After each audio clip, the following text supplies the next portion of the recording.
Karena emang sekarang lagi musim batuk pilek ya. Iya. Baik, kita mulai. Bismillahirrahmanirrahim. Assalamualaikum warahmatullahi wabarakatuh. Waalaikumsalam warahmatullahi wabarakatuh. Alhamdulillahirabbil alamin. Asbahna ala fitratil Islam wa kalimatil ikhlas wa ala nabiyina Muhammadin sallallahu alaihi wasallam wa ala millati abina Ibrahim hanifa wa ma kana minal musyrikin. Asyhadu an la ilaha illallah wa asyhadu anna Muhammadan abduhu wa rasuluh. Faqad qala Allah ta'ala fi kitabil karim. A'udzu billahi minasyaitonir rajim. Bismillahirrahmanirrahim. Ya ayyuhalladzina amanu taqullaha wa qulu qawlan sadida yuslih lakum a'malakum wa yaghfir lakum dhunubakum wa may yuti'illaha wa rasulahu faqad faza fawzan 'azima. Wa qala wa ma min dabatin fil ardi illa 'ala Allahi rizquha. Wa qala Rasulullah sallallahu alaihi wasallam ittaqillah haitsu ma kunta wa ati sayyi'atan hasanatan tamhuha wa khaliqin nas bi khuluqin hasanin. Amma ba'du. Alhamdulillah, yang pertama mari kita bersyukur kepada Allah Subhanahu wa taala atas berbagai macam kenikmatan yang telah Allah berikan kepada kita. Nikmat sehat, alhamdulillah kita dalam kondisi sehat. Nikmat iman, alhamdulillah sampai hari ini kita masih kondisi beriman. Karena banyak yang paginya beriman, sorenya sudah tidak beriman, dan ini patut kita syukuri. Termasuk kita juga bersyukur kepada Allah Subhanahu wa taala kita masih dikumpulkan dengan keluarga kita di rumah. Ini juga mesti kita syukuri, karena ada yang paginya berkumpul, sorenya sudah pergi dan lain sebagainya. Bapak Ibu jemaah masih salam ya, insyaallah dalam kemuliaan Allah Subhanahu wa taala. Syukur ini mengantarkan kita mendatangkan keridhaan Allah Subhanahu wa taala. Artinya lawan dari kita tidak bersyukur mendatangkan kemurkaan Allah Subhanahu wa taala, bahkan azab Allah Subhanahu wa taala. Hal ini Allah tegaskan dengan sangat tegas dalam Quran surat Ibrahim ayat yang ke-7. La in syakartum la azidanakum wa la in kafartum inna azabi lasadid. Kita bersyukur nikmat Allah tambah. Kalau kita kufur nantikan azabku sangatlah pedih kata Allah Subhanahu wa taala. Kemudian dengan syukur juga ini sebagai rasa bentuk kita berterima kasih kepada Allah Subhanahu wa taala. Dan syukur juga ternyata mendatangkan rezeki kita kepada Allah Subhanahu wa taala. Banyak fadilah dan keutamaan syukur. Tapi kenapa dengan banyaknya keutamaan syukur ini yang pasti setiap acara dan lain sebagainya masih kita ayo kita bersyukur, ini ternyata selaras dengan apa yang Allah kabarkan di dalam Al-Quran, bahwa ternyata Bapak Ibu sekalian, orang-orang yang bersyukur itu sangat sedikit sekali. Kata Allah Subhanahu wa taala, wa qalilum min ibadiyasy syakur. Sungguh sedikit sekali manusia ini yang bersyukur. Nah, mudah-mudahan kita jamaah Masjid As-Salam ini tidak termasuk kategori yang Allah katakan dengan tegas wa qalilum min ibadiyasy syakur. Sangat sedikit sekali dari hamba-hambaku ini yang bersyukur. Lalu bagaimana supaya kita tidak termasuk dalam kategori ini? Maka syukur ini Bapak Ibu sekalian bisa kita lakukan minimal dengan 3 cara.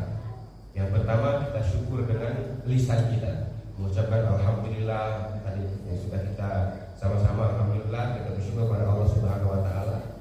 Kemudian yang kedua, kita memiliki anggota badan ini, maka kita gunakan kenikmatan yang Allah berikan kita secara lengkap ini untuk bersyukur kepada Allah Subhanahu wa taala. Kita dalam kondisi yang sehat, maka ketika azan berkumandang kita bergegas ke masjid. Inilah adalah bentuk syukur kita kepada Allah Subhanahu wa taala. Kita memiliki kelebihan, kita berikan kepada orang-orang yang membutuhkan. Ini juga rasa bentuk kita syukur kepada Allah Subhanahu wa taala. Kemudian langkah yang ketiga supaya kita menjadi orang-orang yang bersyukur adalah dengan menambah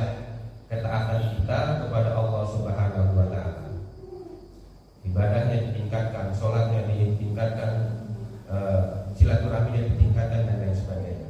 Sebagaimana yang Rasulullah SAW contohkan, beliau beribadah melebihi batas dari orang-orang yang biasa, yang kemarin sudah kita sampaikan, sampai kaki-kaki beliau bengkak-bengkak. Ketika ditanya apakah beliau masuk surga dan sebagainya, pertanyaannya sungguh dahsyat. Afala akuna abdan syakura, tidaklah engkau wahai Aisyah istriku, aku ingin menjadi orang-orang yang bersyukur. Ini penting.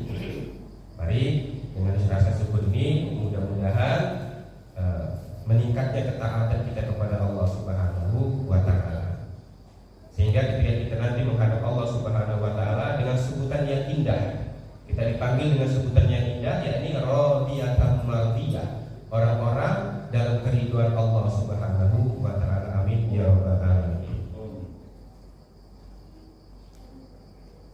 Kemudian salawat beriring salam mari kita hadiahkan kepada Nabi Agung, junjungan kita, suri tauladan kita, manusia pilihan Allah Subhanahu wa taala, Nabi Muhammad sallallahu alaihi wasallam, dan keluarga beliau, sahabat beliau, tabi'in, dan orang-orang yang senantiasa berada di barisan beliau sallallahu alaihi wasallam. Karena tidak menutup kemungkinan Bapak Ibu sekalian, banyak hari ini yang mengaku Nabi umatnya Nabi Muhammad sallallahu alaihi wasallam tetapi tidak berada dalam barisan Rasulullah sallallahu alaihi wasallam. Mudah-mudahan kita selalu meniti jalan beliau sallallahu alaihi wasallam sehingga kelak ketika hari kiamat kita mendapatkan syafaat beliau sallallahu alaihi wasallam. Baik Bapak Ibu yang berbahagia, sesuai dengan tema kita yang sudah kita share, bahwa kajian kita pada pagi hari ini adalah konsep rezeki di dalam Islam. Nah ini saya rasa perlu kita pahami bahwa Allah Subhanahu wa taala memberikan rezekinya kepada seluruh makhluk. Allah Subhanahu wa taala memberikan rezekinya kepada seluruh makhluk. Rezeki dalam konteks yang luas, bukan hanya rezeki sebatas materi saja, tetapi kesehatan yang Allah berikan itu merupakan rezeki. Kemudian karir jabatan yang kita emban pada hari ini juga merupakan rezeki dari Allah Subhanahu wa taala. Termasuk ketika kita punya masalah dan Allah beri kemudahan-kemudahan dari berbagai macam problematika kehidupan kita, baik masalah rumah tangga, masalah pekerjaan, kehidupan sosial dan lain sebagainya, dan Allah beri kemudahan, itu juga rezeki. Termasuk istri dan anak-anak kita yang soleh-solehah di rumah, itu merupakan rezeki dari Allah Subhanahu wa taala. Kemudian meski demikian, tapi ternyata Bapak Ibu, banyak manusia hari ini yang masih gelisah, risau, gundah gulana tentang rezeki yang belum didapat besok, lusa dan lain sebagainya. Nah, karena itu mari kita pahami konsep rezeki di dalam Islam ini, dengan harapan kita sebagai kepala keluarga tidak risau lagi terhadap rezeki yang belum kita dapat. Ibu-ibu, dengan memahami konsep rezeki di dalam Islam ini, kita tidak risau lagi besok mau nyayur apa, besok mau makan apa, anak-anak mau jajan dan kebutuhan lainnya. Mari kita sama-sama memahami konsep rezeki di dalam Islam. Yang pertama yang mesti kita pahami adalah bahwa semua makhluk, baik yang berakal maupun yang tidak berakal, rezekinya sudah dijamin Allah Subhanahu wa taala. Ini yang perlu kita pahami. Jadi semua makhluk, baik yang berakal maupun yang tidak berakal, semuanya rezekinya dalam genggaman Allah Subhanahu wa taala. Makhluk yang tidak berakal, kita mungkin bisa pernah melihat orang gila ya Pak. Orang gila itu sehat badannya, itu merupakan rezeki dari Allah Subhanahu wa taala, jarang sakit. Kemudian hari ini kita lihat, besok juga kita lihat, ternyata dia makan juga. Nah, artinya apa? Kita yang berakal pasti Allah jamin juga rezekinya. Sehingga jangan khawatir kalau misalnya kita belum mendapat apa yang kita inginkan dan kita butuhkan. Hal ini ditegaskan oleh Allah Subhanahu wa taala dalam Quran surat Hud, surat yang ke-11 illa Allah bagi rizquha. Kata Allah Subhanahu wa taala, tidaklah seluruh makhluk yang ada di bumi ini, bahkan binatang melata sekalipun, kecuali rezekinya sudah berada di dalam genggaman Allah Subhanahu wa taala. Nah, ini konsep rezeki yang pertama yang mesti kita yakini sehingga kita tidak gelisah lagi terhadap kebutuhan kita besok, lusa dan seterusnya. Kemudian ditegaskan lagi oleh Rasulullah SAW berangkat dari hadis Ibnu Mas'ud radhiyallahu anhu. Ketika Rasulullah SAW menceritakan tentang penciptaan manusia. Jadi Rasulullah SAW sebelum kita menjadi seperti ini, Bapak Ibu sekalian, ternyata ada proses penciptaan manusia. Ketika kita masih berada di kandungan orang tua kita, di kandungan ibu kita, dalam janin, ketika ditiupkan ruh, ternyata sudah Allah tetapkan 4 hal untuk kita ini. Sudah Allah tetapkan 4 hal, bikat di rizkihi, wa ajalihi, wa amilihi, wa syaqiyyun aw sa'id. Jadi Allah Subhanahu wa taala sudah tetapkan kepada kita 4 hal. Yang pertama tentang ajal kita, tentang rezeki kita. Jadi rezeki kita ini porsinya sudah ditetapkan oleh Allah Subhanahu wa taala. Hari ini dapat uang berapa, besok kita dapat kerjaan bagaimana, besok kita dapat order itu sudah ditetapkan oleh Allah Subhanahu wa taala sejak kita berada di dalam janin dan ketika ditiupkan ruhnya. Kemudian ketetapan yang kedua adalah wa ajali dan ajal kita. Ajal kita juga sudah ditetapkan oleh Allah Subhanahu wa taala. Maka sehebat apapun manusia, dia akan menghindari ajal, maka tidak akan bisa. Bahkan Allah tegaskan dalam Al-Qur'an, walau kuntum fi burujin musyayyadah, sekalipun engkau berada bersembunyi di benteng yang kokoh sekalipun, pasti ajal menjemput kita. Karena ini sudah ditetapkan jauh sebelum kita ada. Kemudian yang selanjutnya yang sudah ditetapkan oleh Allah Subhanahu wa taala, amal kita. Amal kita juga sudah ditetapkan. Kemudian wasyaqiyyun aw sa'idun. Apakah kita hidup bahagia, apakah kita hidup celaka juga sudah ditetapkan oleh Allah Subhanahu wa taala jauh sebelum kita ada. Dan ini tersimpan di dalam Lauhul Mahfuz. Ya. Bapak Ibu sekalian, artinya apa? Kita sebagai kepala keluarga, berapapun tanggungan kita yang ada di rumah, anak-anak kita dan istri kita, maka hakikatnya rezekinya Allah yang memberikan kepada kita sebagai kepala keluarga. Kepala keluarga ini hanya kepala keluarga bekerja, berusaha, berdagang dan lain sebagainya hanya sebagai perantara untuk menjemput rezeki anak-anak kita dan istri kita yang ada di rumah. Nah, kemudian prinsip ini juga mengajarkan bahwa kita diperintahkan untuk bekerja, untuk berusaha, untuk berikhtiar, untuk mendapatkan rezeki kita, dan tidak diperintahkan untuk berpangku tangan. Jangan sampai dengan datangnya hadis tadi kita beralasannya sudah, kalau gitu kita nggak usah bekerja, nggak usah berusaha, berpangku tangan saja karena rezeki sudah ditakdirkan. Nah, ini pemahaman yang kurang pas. Katanya tadi rizki, ajal, amal, kita hidup bahagia atau susah sudah ditetapkan oleh Allah Subhanahu wa taala. Berarti kita diam saja, nggak usah bekerja. Nah, ini juga pemahaman yang kurang pas. Karena apa? Rasulullah SAW menjelaskan setidaknya ada 2 hal yang mesti kita pahami. Bahwa yang pertama, betul, rizki adalah takdir Allah Subhanahu wa taala. Tetapi takdir Allah Subhanahu wa taala merupakan rahasia Allah Subhanahu wa taala. Dan rahasia Allah ini tidak ada yang tahu. Maka sesuatu yang belum diketahui tidak boleh dijadikan sebagai alasan kita.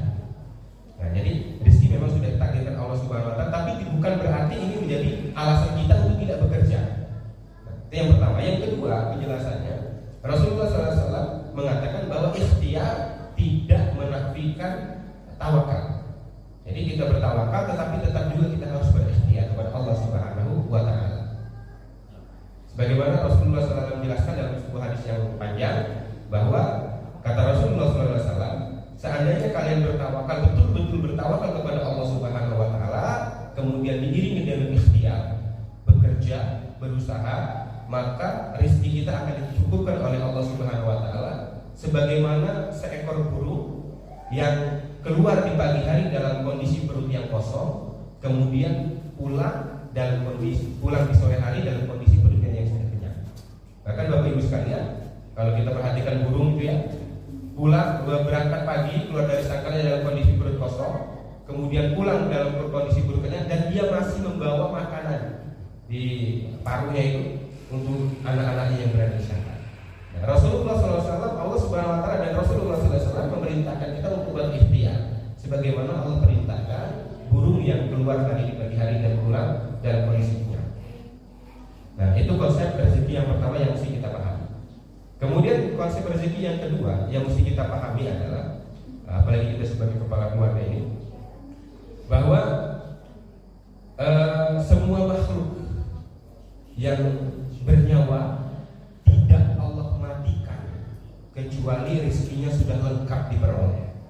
Jadi semua makhluk yang berhidup tidak akan Allah matikan sebelum rezekinya lengkap kita terima.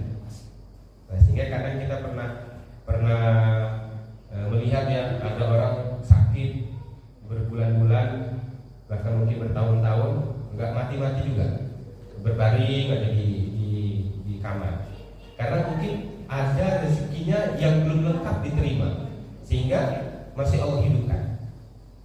Maka kata Rasulullah SAW, ayuhan nas inna ahadakum la yamuta hatta yastakmila rizqahu. Wahai manusia, kata Rasulullah SAW, kalian tidak akan dimatikan oleh Allah Subhanahu Wa Taala kecuali sudah lengkap sudah rezeki yang sudah kita terima ini. Sehingga pernah diceritakan ada seseorang yang jatuh ke dalam sumur. Jadi ada seseorang jatuh ke dalam sumur.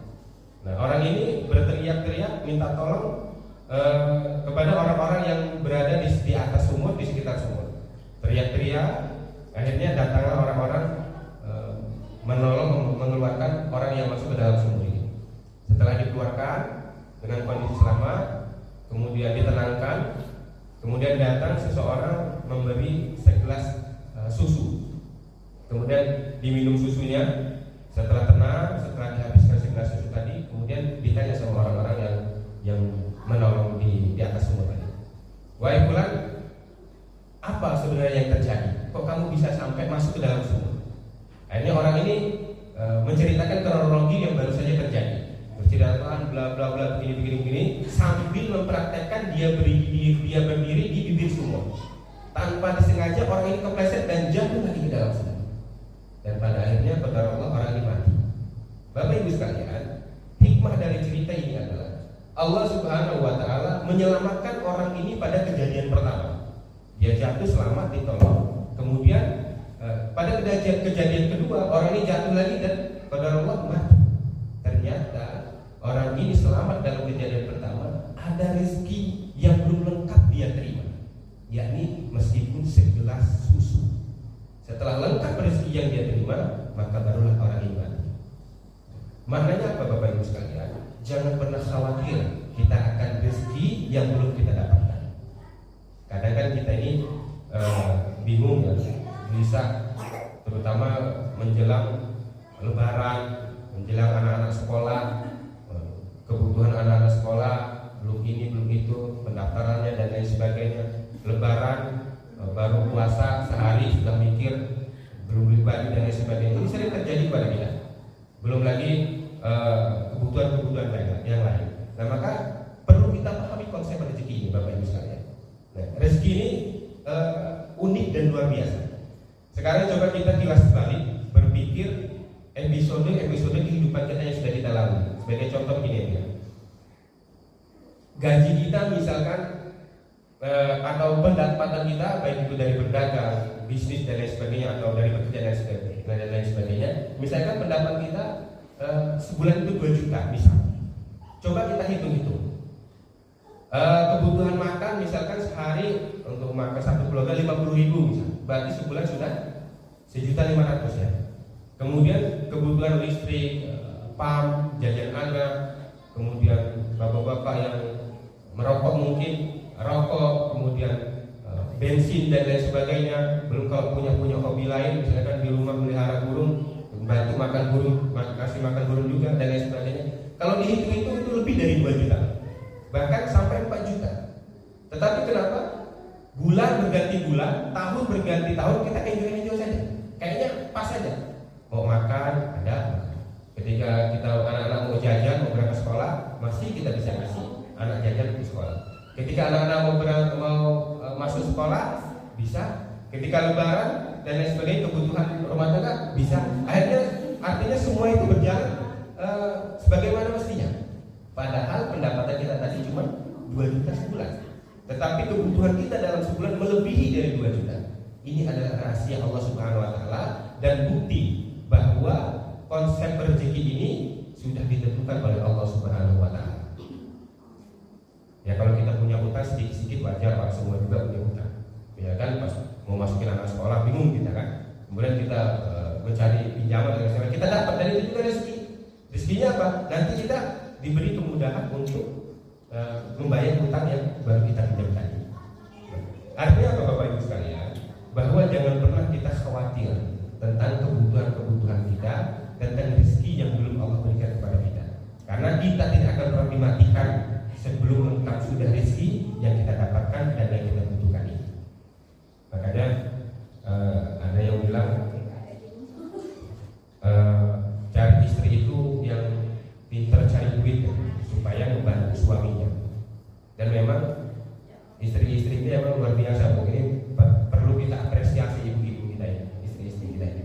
Ternyata mereka lebih pintar dari kita dalam hal mencari uang. Dimanapun suami naruh uang pasti ketemu. Ya ini luar biasa, coba. Dan memang ini kelebihan yang Allah berikan kepada kaum Hawa ya. Pintar cari uang, kalah kita. Dimanapun suami taruh uang pasti ketemu. Dan saya sudah praktekkan Bapak sekali. Jadi kalau kita dulu ya, jadi memang Bapak Ibu sekalian, saya memang semua manusia memang punya histori kehidupan yang berbeda-beda ya.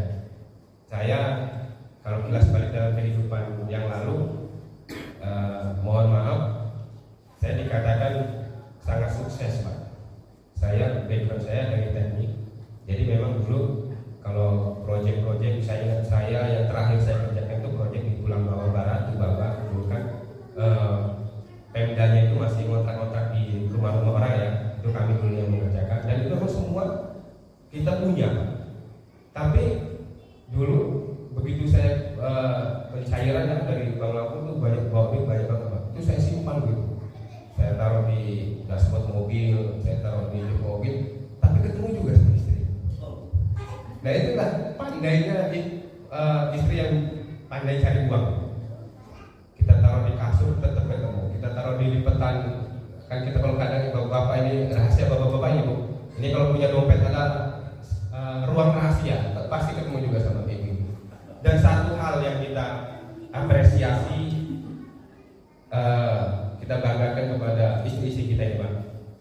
Kita ini kadang ya kalau ngasih uang ke istri ini untuk belanja dan lain sebagainya. Tapi ternyata kita lihat rumah piring baru, hordeng baru, spray baru. Padahal belum pernah kita ngasih uang ke istri, ibu untuk beli spray. Pernah nggak? Nggak pernah ya. Tapi kok tiba-tiba spray baru, piring baru, gelas baru, segala macam baru. Ternyata wanita ini manajemen keuangannya luar biasa. Ya, ternyata manajemen ke wanita ini manajemen keuangannya luar biasa.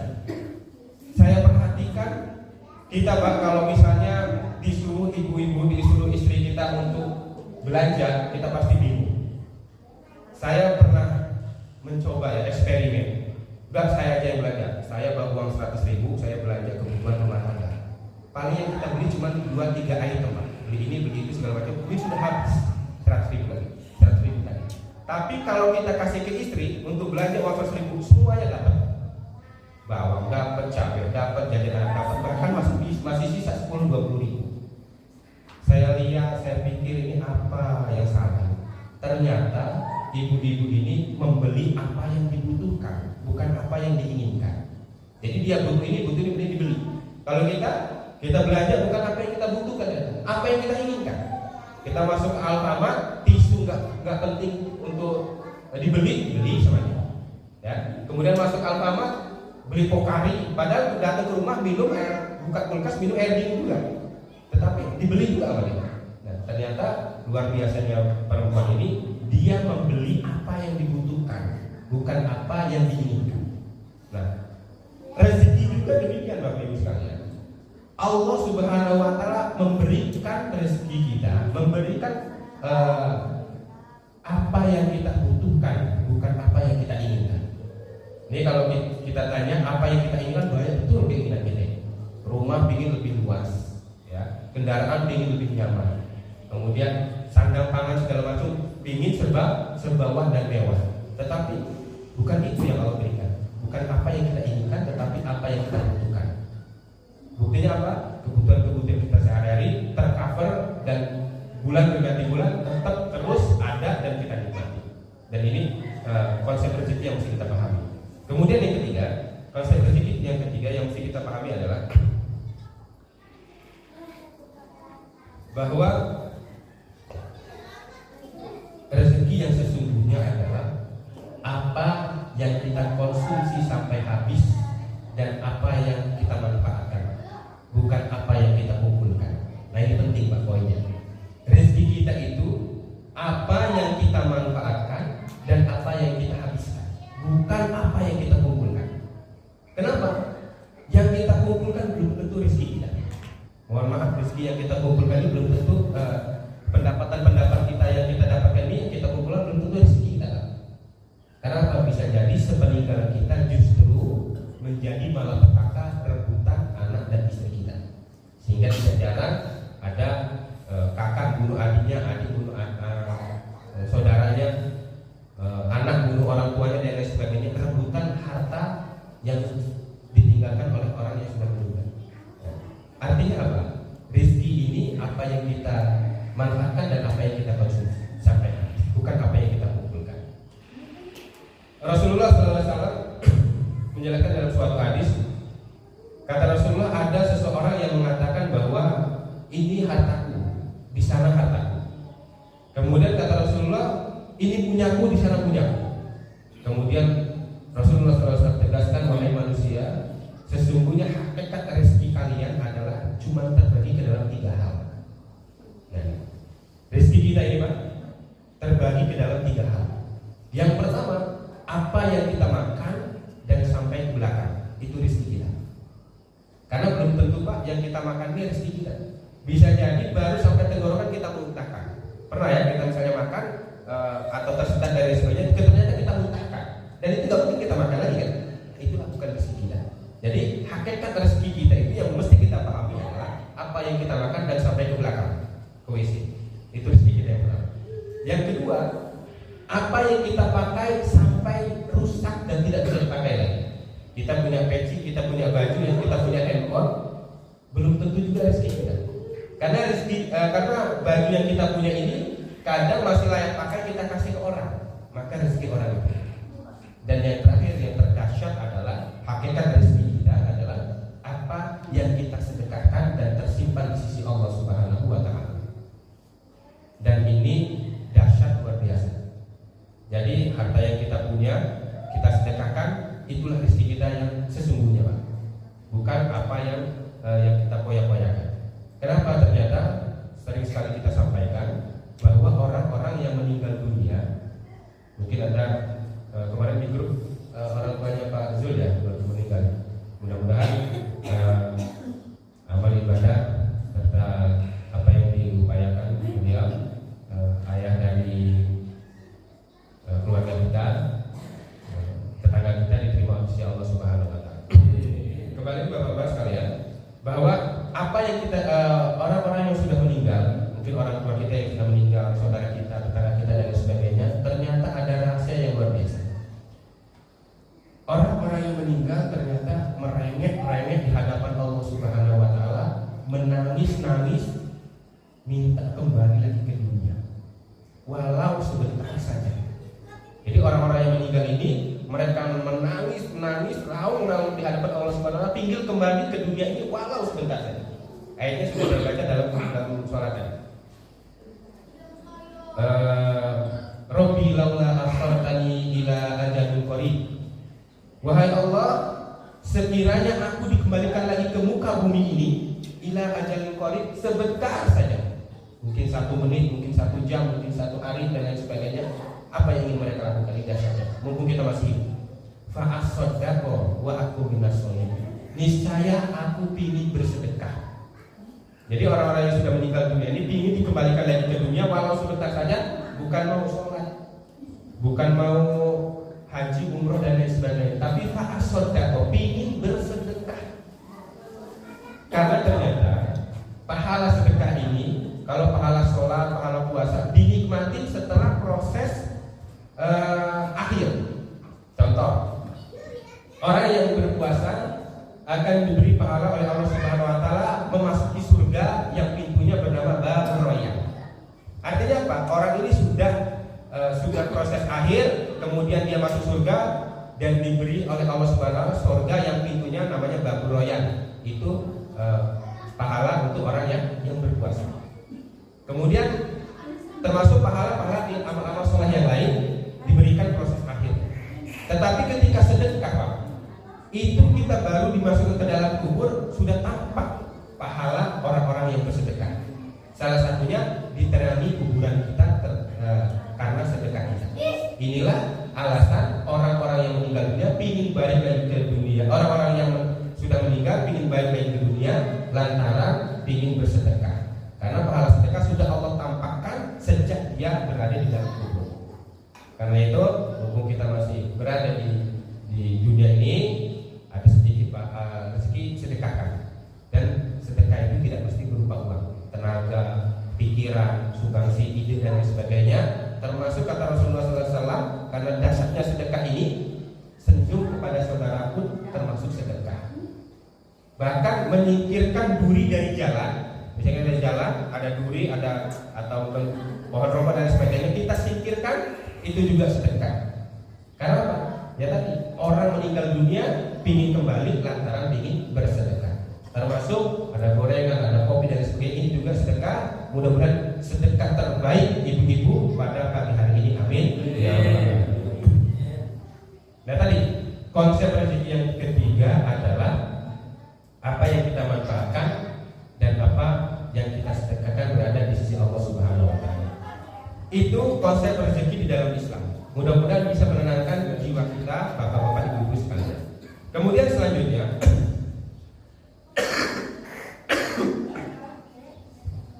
rezeki ini bapak-bapak sekalian, seperti kalau boleh saya ibaratkan, seperti buah yang berada di pohon. Misal ada pohon mangga, buahnya banyak. Bagaimana caranya supaya mangga matang ini ada di tangan kita? Banyak caranya. Satu mungkin bisa pakai galak. Kita ambil pakai sengket ya, pakai galak. Yang kedua mungkin kita ketapel sehingga rezeki itu mangga itu ada di tangan kita. Mungkin yang selanjutnya apa? Misalkan supaya mangga yang ada di pohon itu ada di tangan kita. Yang mungkin yang lebih ekstrim adalah ditebang pohonnya supaya buahnya berada di tangan kita. Maka rezeki yang Allah siapkan di atas ini bisa juga kita raih dengan berbagai cara. Di antaranya adalah yang mudah kita lakukan tanpa modal supaya menjadi magnet rezeki kita, supaya rezeki itu datang kepada kita, supaya apa yang kita bekerja, kita berusaha, kita berdagang, rezeki itu cepat. Artinya magnet rezeki. Apa yang kita laksanakan, apa yang kita lakukan banyak. Di antaranya adalah yang mudah kita lakukan adalah dengan memperbanyak istighfar. Dengan memperbanyak istighfar, maka rezeki dengan cepat datang di hadapan kita. Pernah saya sampaikan juga, suatu hari ada beberapa orang datang kepada ulama yang namanya Imam Hasan Al-Basri. Hasan lagi ya, Imam Hasan Al-Basri. Datang beberapa orang. Jadi orang-orang dulu, Pak, kalau punya masalah itu datangnya ke ulama. Datangnya ke ulama, harapannya supaya mendapat solusi-solusi terbaik, solusi-solusi jitu berdasarkan bimbingan Allah Subhanahu wa taala. Datang orang pertama mengeluh tentang kemarau yang sangat panjang. Jadi orang ini datang mengeluh kemarau yang sangat panjang. Kemudian Imam Hasan Al-Basri memberikan solusi untuk memperbanyak istighfar. Kemudian datang lagi orang yang kedua mengeluh tentang kemiskinan yang berlarut-larut. Usaha ini gagal, dagang ini gagal, bisnis ini gagal dan lain sebagainya. Imam Hasan Al-Basri memberi solusi untuk memperbanyak istighfar. Kemudian datang lagi orang yang mohon maaf bertahun-tahun sudah berumah tangga tidak dikaruniai anak oleh Allah Subhanahu wa taala, maka solusinya disuruh istighfar juga. 3 permasalahan problematika kehidupan, solusinya cuma satu, yakni supaya memperbanyak istighfar. Ternyata Imam Hasan Al-Basri mengutip Quran surat Nuh ayat yang ke-10 sampai yang ke-12. Nabi Nuh berdakwah 950 tahun, salah satu seruannya adalah supaya beristighfar kepada Allah Subhanahu wa taala. Faqul tastaghfiru rabbakum innahu kana ghaffara. Beristighfarlah kalian karena Allah Subhanahu wa taala Rabb kalian adalah orang yang Maha Pengampun. Makna dalam keutamaan istighfar adalah yursilis sama alaikum bidrara. Allah akan turunkan hujan-hujan yang berkah. Solusi orang yang pertama tadi. Kemudian wa yumditkum bi amwalin wa banin. Allah Subhanahu wa taala dengan beristighfar akan melipat gandakan harta-harta kalian. Artinya rezeki kita akan ditambah oleh Allah Subhanahu wa taala berkat istighfar. Kemudian apa lagi yang bisa kita lakukan sebagai magnet rezeki, penarik rezeki kita? Yang selanjutnya adalah dengan memperbanyak kita mendatangi majelis-majelis ilmu. Seperti ini, Bapak-bapak, Ibu sekalian, mengadakan majelis-majelis ilmu ini juga amalan penarik rezeki. Amalan penarik rezeki. Dikisahkan Imam Malik dan Imam Syafi'i berdebat terkait rezeki. Nah ini Imam Malik ini gurunya Imam Syafi'i. Jadi murid sama guru berdebat pernyataan rezeki. Dan tapi debatnya dengan adab karena murid yang baik adalah menghargai dan beradab kepada guru. Kata Imam Malik, rezeki itu lakukan saja apa yang diamanatkan oleh Allah Subhanahu wa taala, maka urusan rezeki Allah yang atur. Saya sebagai guru ajarkan murid-murid, maka rezeki Allah yang atur, maka rezeki Allah yang akan mendatangkan. Kita mengadakan majelis ilmu ini, rezekinya Allah yang mendatangkan. Kata Imam Syafi'i, nggak bisa. Rezeki ini kita harus berusaha, kita harus bekerja baru mendapatkan rezeki. Kemudian untuk membuktikan pernyataan ini, Imam Syafi'i keluar dari pondoknya. Jadi ada pondok Imam Syafi'i dan Imam Malik mengadakan majelis ilmu, orang-orang pada datang belajar. Imam Syafi'i keluar dari pondoknya. Di tengah perjalanan ada orang yang sedang memanen buah anggur. Imam Syafi'i, nah ini saya buktikan bahwa saya dapat rezeki ketimbang guru saya yang cuma mengajarkan ilmu-ilmu agama. Kemudian Imam Syafi'i membantu orang memanen anggur dari pagi sampai sore. Setelah memanen buah anggur, Imam Syafi'i dikasih imbalan beberapa keranjang buah anggur. Imam Syafi'i senang yang luar biasa, bukan karena dapat hadiah upah dari anggurnya, tetapi pernyataan dia benar bahwa dengan dia membantu orang dapat rezeki. Kemudian pulang ke pondoknya, balik ke pondok. Dari jauh Imam Malik baru saja mengajar, baru saja memberikan ilmu agama. Kemudian Imam Malik dulu, datanglah Imam Syafi'i. Kata Imam Syafi'i, wahai guruku, ini ada anggur. Inilah bukti bahwa dari pagi sampai sore saya keluar dari pondok ini, saya dapat rezeki. Imam Malik sambil senyum nyicipin anggur yang baru dipetik tadi. Kata Imam Malik, wahai Syafi'i, dari pagi sampai sore saya ini sibuk menuntut ilmu dan mengajarkan ilmu agama. Saya baru saja terbesit di dalam pikiran, panas-panas ini enak kali kalau saya makan anggur. Ternyata kamu datang bawa anggur. Artinya apa ibu sekalian? Dengan kita memperbanyak mendalami ilmu agama, mendatangi majelis taklim dan sebagainya, belum kita mengucap keinginan kita, baru terdetak di dalam pikiran kita, Allah sudah datangkan rezeki itu kepada kita. Artinya apa? Dengan kita memperbanyak majelis ilmu, belajar ilmu agama dan sebagainya adalah salah satu magnet rezeki yang Allah siapkan. Itu yang kedua. istighfar, kemudian memperbanyak belajar. Yang ketiga, magnet rezeki yang bisa mendatangkan rezeki kita. Setelah kita memahami konsep rezeki tadi adalah dengan kita berbaik kepada kedua orang tua kita. Bapak Ibu sekalian, kita sekarang posisinya sebagai orang tua sudah merasakan bagaimana susah payahnya ngurus anak-anak kita.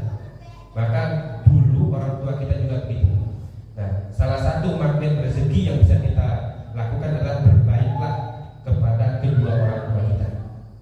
Karena ridho orang tua, ridho Allah adalah keriduan orang tua. Allah ridho, orang tua ridho. Ridho Allah, ridho walidain. Wa syuhtullah, syuhtul walidain. Kemurkaan orang tua adalah kemurkaan Allah adalah kemurkaan orang tua. Dan satu yang dahsyat Bapak Ibu sekalian, doa orang tua ini tidak ada pembatasnya antara doa orang tua dengan Allah Subhanahu wa taala. Maka berbaik-baiklah kita kepada kedua orang tua. Banyak cerita kisah-kisah yang mengisahkan bahwa berbuat baik kepada orang tua bukan hanya mendatangkan rezeki, tetapi mendatangkan kemudahan-kemudahan Allah Subhanahu wa taala. Dikisahkan ada 3 orang yang masuk ke dalam gua dan guanya tertutup. Jadi 3 orang ini, 3 orang solih mengadakan perjalanan, tiba-tiba datang hujan yang deras. Orang solih ini berteduh masuk ke dalam gua karena tidak ada buku dan lain sebagainya. Orang ini masuk ke dalam gua. Setelah orang ini masuk ke dalam gua, Bapak Ibu sekalian, ternyata ada batu yang menggeludung karena hujan begitu deras menutupi pintu gua. Didorong sama 3 orang ini nggak bisa keluar. Akhirnya kata orang yang paling soleh dari antara 3 orang ini, kita setelah upaya kita lakukan tidak membuahkan hasil, maka mari kita berikhtiar kepada Allah, bermohon kepada Allah Subhanahu wa taala dengan bertawasul, memohon kepada Allah Subhanahu wa taala dengan perantara amal soleh yang pernah kita lakukan. Di antara 3 orang. Orang yang pertama, ya Allah, sambil berdoa, ya Allah, dulu saya adalah seorang bos, katakanlah, yang memiliki banyak karyawan. Ada dulu karyawan saya, belum waktunya gajian, besok mau gajian dia pulang kampung. Saya tunggu-tunggu karena gajinya sudah ada, nggak juga datang-datang orang ini.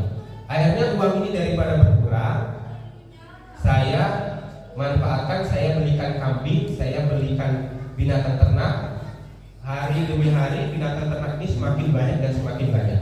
Berpuluh-puluh tahun orang ini kemudian datang dan meminta gajinya. Kemudian aku bilang bahwa gajimu adalah itu, binatang-binatang ternak, sapi, domba dan lain sebagainya, ambillah semua. Kata orang itu tadi, Pak jangan ngejek Pak, gaji saya cuma beberapa ribu, kok dikasih banyak begitu. Kemudian diceritakan bahwa gajinya tadi dibelikan binatang ternak, makin hari makin bertambah. Akhirnya diambil semua binatang ternak ini sama orang tadi, tanpa memberikan imbalan kepada orang tadi. Kata orang ini, ya Allah, kalau ini niat aku ini ikhlas, maka bukakanlah pintu ini. Akhirnya dengan izin Allah, batu yang menutupi gua tadi bergeser sedikit. Kemudian orang yang kedua berdoa, ya Allah, dulu saya adalah seorang yang suka minjem duit. Ada sepupu saya yang minjam duit ke saya, kemudian makin hari makin bertambah bunganya dan dia nggak bisa kembalikan. Nah, tadi pamannya yang minjem uang. Karena tidak bisa minjam uang, tidak bisa membalikan uang, dan pada akhirnya pamannya ini meninggal dan meninggalkan seorang anak perempuan sepupunya. Kemudian dengan berbakti kepada orang tua, sepupunya ini ingin melunasi hutang tapi nggak punya uang. Katanya orang ini, hutang bisa lunas, tetapi dengan satu syarat.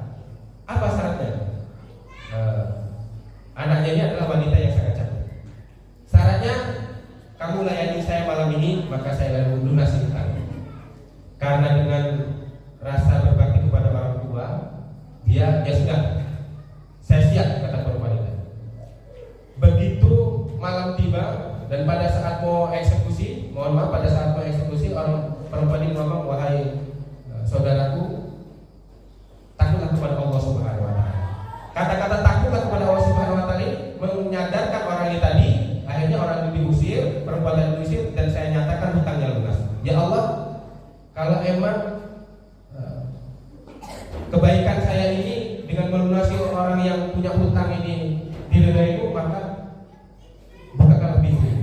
Akhirnya bergeserlah batu yang menutup dua tadi. Tetapi tiga orang ini belum bisa keluar. Dan terakhir, Bapak Ibu sekalian, amalan yang sangat dahsyat, yaitu berbakti kepada kedua orang tua. Ya Allah, saya dulu punya orang tua yang sudah tidak mampu berdiri, hanya bisa berbaring di tempat tidur. Setiap pagi saya memerah susu dan pulang sore saya berikan kepada keluarga saya, kepada ibu saya. Sore hari saya pulang, ibu saya dalam kondisi tidur. Saya nggak berani bangunin ibu saya ini. Susu saya pegang, susu ini saya pegang, saya nggak berani bangunin ibu saya. Sementara anak dan istri saya nunggu di samping saya, anak saya nangis merengek-rengek, tetapi demi Allah saya tidak akan memberikan susu ini kepada anak dan istri saya sebelum kepada orang tua saya. Saking berbaktinya kepada kedua orang tua. Artinya apa? Mendahulukan orang tuanya dibanding anak dan istrinya. Ditungguin sampai malam, sampai pagi lagi. Seorang anak ini tunggu di samping ibunya yang sedang tertidur pulas sambil megang susunya. Anaknya nangis sampai anaknya lelah dan tertidur. Kemudian ibunya bangun, diberikanlah susunya ini kepada ibunya. Ibunya bilang, "Nak, kenapa kamu gak bangunin ibu? Saya gak mau ganggu pulasnya ibu tidur." Artinya apa Bapak Ibu sekalian? Mendahulukan orang tua lebih utama ketimbang mendahulukan yang lain. Dengan wasilah amal soleh inilah akhirnya pintu gua tadi terbuka dan bisa berkeluarlah tiga orang ini. Inilah amalan yang sangat dahsyat, yakni berbakti kepada kedua orang tua. Dan bukan hanya mendatangkan rezeki, tetapi kemudahan-kemudahan di dunia ini Allah mudahkan dikarenakan berbakti kita kepada kedua orang tua. Nah, kemudian masih banyak lagi magnet rezeki yang bisa kita lakukan sehingga rezeki itu datang. Misalnya dengan membaca surat Al-Waqiah. Sebagian ulama juga mengatakan bahwa surat Al-Waqiah ini adalah surat kekayaan. Kalau ibu, bapak sering mendawamkan istiqomah membaca surat Al-Waqiah, bisa juga mendatangkan rezeki. Kemudian apa lagi? Melaksanakan sholat duha. Sholat duha juga amalan yang bisa menarik rezeki kita. Sholat 2 rakaat kita tercatat sebagai hamba yang taat. Sholat 4 rakaat, sholat duha 4 rakaat, Allah cukupkan kebutuhan-kebutuhan kita sampai sore hari. Sholat 8 rakaat, 12 rakaat, Allah bangunkan kita istana di dalam surga lantaran kita sholat duha. Nah, artinya apa? Dengan melaksanakan sholat duha adalah salah satu magnet rezeki supaya rezeki mudah datang kepada kita. Itulah beberapa pintu-pintu rezeki yang bisa kita lakukan supaya rezeki bisa kita ambil. Jadi ya cukup ya. 3 konsep rezeki yang saya sampaikan tadi mudah-mudahan bisa menerapkan kita, bapak-bapak khususnya sebagai kepala keluarga dan ibu-ibu khususnya sebagai orang yang memanajemen rezeki yang Allah berikan di dalam rumah. Poinnya adalah sekaya apapun orang, sebanyak apapun penghasilannya, maka tidak akan pernah bisa melampaui batas rezeki yang Allah berikan. Artinya apa? Rezeki adalah bukan apa yang kita kumpulkan, tetapi apa yang kita manfaatkan dan apa yang kita konsumsi sampai habis. Yang saya perhatikan. Kemudian Bapak Ibu sekalian, orang yang punya beras 1 ton hanya mampu makan 1 piring nasi saja. Orang yang punya rumah 10 hanya memanfaatkan 1 ruangan saja ketika dia terbujur kaku menunggu kematian. Dan orang yang punya kendaraan banyak hanya memanfaatkan 1 kendaraan saja. Punya mobil 10 hanya memanfaatkan 1 kendaraan saja. Nggak mungkin dia punya mobil 10 dia pergi bawa mobil semua 10 dia yang kendaraan juga nggak mungkin. Nah artinya apa? Mudah-mudahan rezeki yang kita dapatkan ini berkah karena 2 kaki manusia tidak akan pernah bergeser pada hari kiamat sebelum ditanya beberapa hal. Di antaranya